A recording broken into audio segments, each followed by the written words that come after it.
Pemirsa, beberapa kebijakan dibahas dalam rangkaian pelaksanaan annual meetings IMF World Bank di hari keempat. Salah satunya, Indonesia sambut positif Human Capital Index Bank Dunia.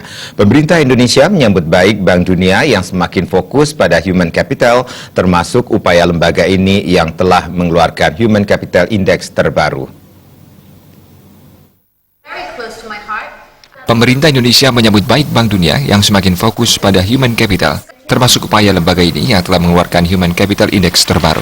Pemerintah mengapresiasi Bank Dunia karena telah menjadikan Indonesia sebagai salah satu negara yang menjadi perhatian penting, termasuk sebagai negara early adopter dari HCI yang baru. HCI merupakan salah satu program Bank Dunia untuk menghitung komponen utama modal sumber daya manusia terhadap benchmark untuk seluruh negara dunia. HCI mengkombinasikan komponen-komponen probabilitas hidup hingga usia 5 tahun, kualitas dan kuantitas pendidikan dan kesehatan termasuk isu stunting. Dalam kegiatan ini, IMF dan World Bank turut mengundang PMI Perusi Bali untuk membuka 2 meja donasi. Donasi ini diberikan untuk korban gempa di Donggala. Sumbangan dari para delegasi yang hadir dalam bentuk dana nantinya akan tersalurkan. Sejauh ini belum terlalu banyak yang turut memberikan donasi, namun setiap harinya pemberian donasi selalu meningkat.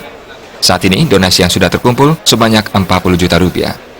Ya, betul, kebetulan kami diundang oleh panitia IMF dan World Bank dalam konferensi ini untuk membuka 2 meja donasi.